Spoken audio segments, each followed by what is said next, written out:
नमो नमः। नमः संस्कृताय। आज हम पुनः मेघदूतम के अध्ययन के क्रम में उपस्थित हुए हैं। अभी तक हमने पूर्व मेघ के कुल 18 श्लोकों का अध्ययन कर लिया है। इस कक्षा में हम 19वें श्लोक से प्रारंभ करते हैं। अब इस श्लोक में नर्मदा नदी के बारे में वर्णन किया गया है। देखते हैं इसको। स्थित्वा तस्मिन् वनचरवधू भुक्तकुञ्जे मुहूर्तम् तोयोत्सर्ग द्रुततरगतिस्तत्परं वर्त्मतीर्णः रेवां द्रक्ष्योपलविषमे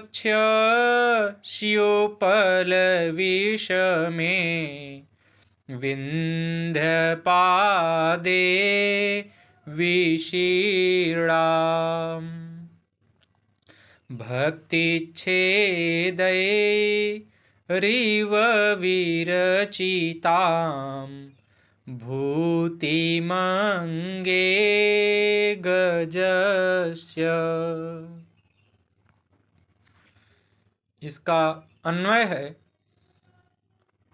वनचर वधु भुक्त कुंज तस्मिन् मुहूर्तं स्थित्वा तोयोत्सर्ग द्रुततरगतिः शन तत्परं वर्त्म तीर्णः उपलविषमे विन्ध्यपादे विशीर्णां रेवां गजस्य अंगे भक्तिः छेदैः विरचितां भूतिं इव द्रक्ष्यसि। इसका शाब्दिक अर्थ है, वनचर वधु भुक्त कुंजे अर्थात वनवासियों की कामिनियों के द्वारा उपभुक्त कुंजों से युक्त, तस्मिन उस पर्वत पर, मुहूर्तम क्षण भर अथवा तनिक, स्थित्वा ठहर कर, तोयोत्सर्ग द्रुततर गति अर्थात जल की वृष्टि करने से अतिशीघ्रगामी होकर, तत्परम अर्थात उसके आगे का, वर्त्म अर्थात मार्ग को, तीर्ण अर्थात पार करके, उपल विषमे ऊंचे नीचे पत्थरों के कारण विषम अथवा ऊबड़ खाबड़, विंध्यपादे अर्थात विंध्याचल के चरण प्रांत में, विशीर्णाम अर्थात बिखरी हुई, रेवाम अर्थात नर्मदा नदी को, गजस्य हाथी के, अंगैः शरीर में, विरचिताम अर्थात बनाई गई, भूतिम अर्थात धवल श्रृंगार रेखा के, इव अर्थात समान, द्रक्ष्यसि अर्थात देखोगे। पुनः एक बार श्लोक को देखते हैं। स्थित्वा तस्मिन् वनचरवधू भुक्तकुञ्जे मुहूर्तम् तोयोत्सर्ग द्रुततरगतिस्तत्परं वर्त्मतीर्णः रेवां द्रक्ष्योपलविषमे विन्ध्यपादे विशीर्णाम्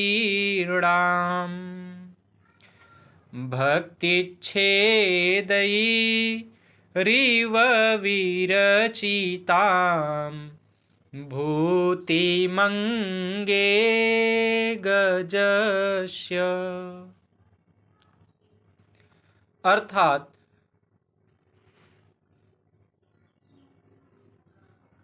वनचरों की स्त्रियों द्वारा उपभुक्त कुंजों वाले उस आम्रकूट पर्वत पर क्षण भर ठहरकर जल त्याग करने के कारण हल्के हो जाने से शीघ्रतर गति वाले तुम अगला मार्ग पार कर पत्थरों से ऊबड़ खाबड़ विंध्याचल की तलहटी में बिखरी हुई नर्मदा नदी को हाथी के शरीर पर रेखाओं की विचित्रताओं से निर्मित श्रृंगार के समान देखोगे। इसी नर्मदा को ही रेवा नदी इसमें बताया गया है, तो दोनों एक ही हैं।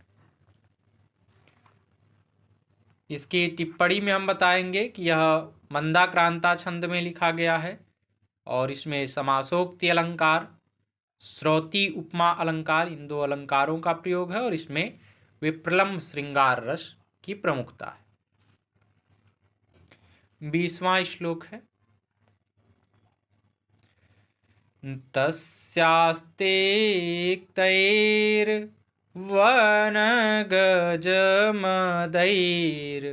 वाशितं वान्तवृष्टिर् जम्बुकुञ्ज प्रतिहतरयम् तोयमादाय गच्छेह अन्तःसारं घनतुलयितुं नानिलः सख्यति त्वाम् रिक्तः सर्वो भवति हि लघुः पूर्णता गौरवाय।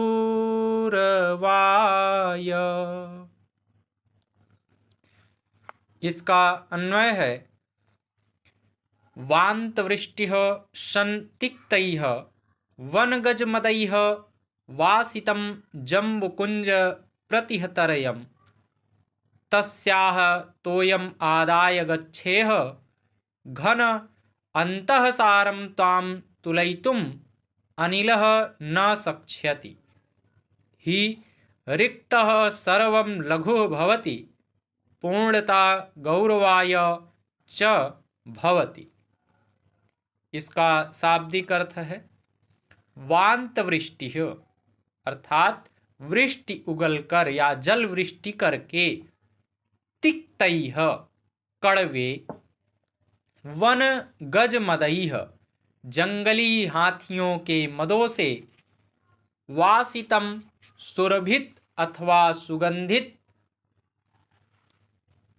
जम्बुकुंज प्रतिहतरयम अर्थात जामुन के कुंजों से टकराकर बहने वाले, तस्याह उसके, तोयम जल को आदाय लेकर अथवा पीकर, गच्छे अर्थात जाना, तदा उस समय, अंतःसारम अर्थात भीतरी बल से संपन्न, त्वाम अर्थात तुझे, अनिलः अर्थात वायु, तुलयितुम इधर से उधर उड़ा देने में, शक्ष्यति अर्थात समर्थ होगा, रिक्तः खाली अथवा खोखला या आंतरिक बल से रहित, गौरवाय अर्थात गुरुता के कारण, भवति अर्थात होती है। पुनः एक बार इस श्लोक को देखते हैं।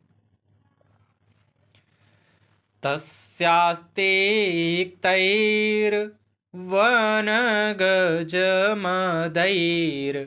वाशितं वान्तवृष्टिर् जम्बुकुञ्ज प्रतिहतरयम्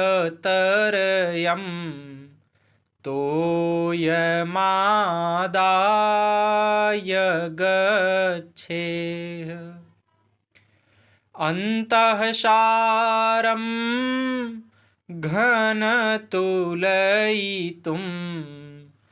नानिलः शक्ष्यति त्वाम् रिक्तः सर्वो भवति हि लघुः पूर्णता गौरवाय। अर्थात अब इसमें यक्ष जो है वह मेघ से कहता है कि आप नर्मदा के जल को यहाँ पर ग्रहण करिएगा। कैसे? कहता है जल बरस कर तुम जंगली हाथियों के सुगंधित मद में बसा हुआ और जामुन के कुंजों से रोके गए वेग वाला उस नर्मदा का जल ग्रहण करके जाना। हे मेघ, अंतः शक्ति या जल से युक्त तुम्हें वायु उड़ा नहीं सकेगा, क्योंकि रीते सब हल्के होते हैं और भरा पूरा होना गौरव वृद्धि के लिए होता है। अर्थात यहाँ पर जो यक्ष है वो मेघ से नर्मदा नदी के जल को ग्रहण करने का आग्रह करता है। इसकी टिप्पणी में हम बताएंगे कि यह मंदाक्रांता छंद में लिखा गया है और इसमें अर्थांतरन्यास अलंकार और विप्रलंब श्रृंगार रस का प्रयोग है। और इसमें यह जो अंतिम चरण है छंद का, रिक्तः सर्वो भवति ही लघु पूर्णता गौरवाय, यह यहाँ पर सूक्ति के रूप में प्रयुक्त हुआ है। 21वां श्लोक है। नीपं दृष्ट्वा हरितकपिशं केसरैर्धरूढैः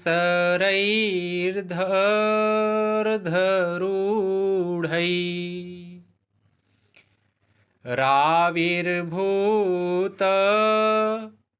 प्रथममुकुलाः कन्दलीश्चानुकच्छम्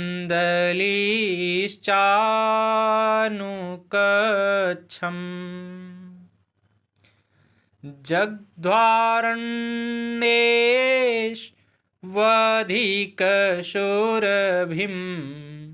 गन्धमाघ्राय चोर्व्याः सारंगास्ते जललवमुचः सूचयिष्यन्ति मार्गम्। इसका अन्वय है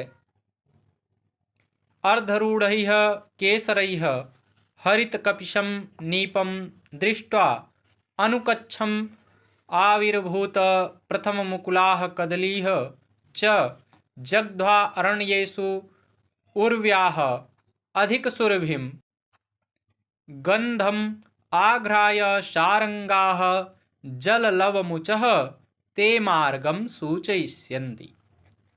इसका शाब्दिक अर्थ है सारंगाः अर्थात भृंग या कुरंग या मतंग जिसको कहते हैं।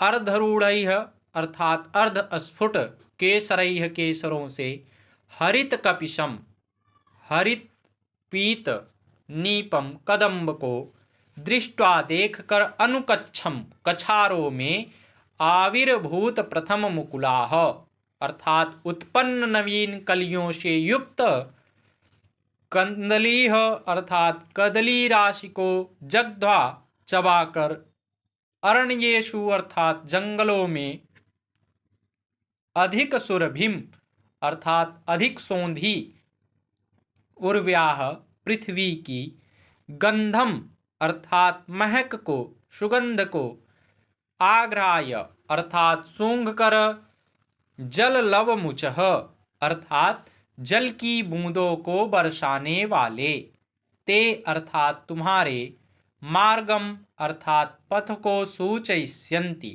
अर्थात दिखलाएंगे अथवा सूचित करेंगे। पुनः एक बार श्लोक को देखते हैं। नीपं दृष्ट्वा हरितकपिशं केसरैरर्धरूढैः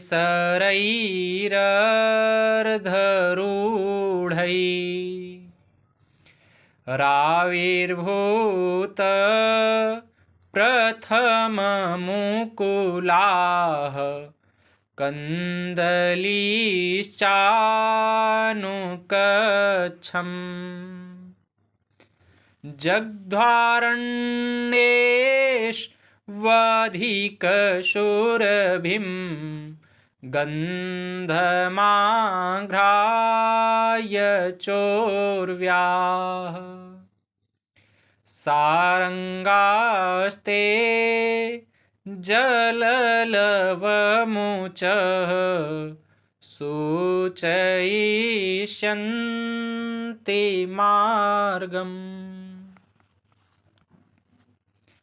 अर्थात अब इसमें सारंग द्वारा मेघ के मार्ग की सूचना दी जा रही है। तो कहते हैं अर्धविकसित केसरों से हरे एवं पीले कदम्ब के फूलों को देखकर दलदलों में पहल निकली हुई कलियों वाली कंदलियों को खाकर जंगलों में धरती की अत्यंत सुगंधित गंध को सूंघकर सारंग, भौरे, हरिण और हाथी जल की बूंदें छोड़ने वाले तुम्हारे मार्ग को सूचित करेंगे। इसकी टिप्पणी में हम बताएंगे कि यह मंदाक्रांता छंद में लिखा गया है। इसमें अनुमान अलंकार और विप्रलंब श्रृंगार रस का प्रयोग किया गया है। आज के लिए बस इतना ही। नमो नमः। नमः संस्कृताय। धन्यवाद।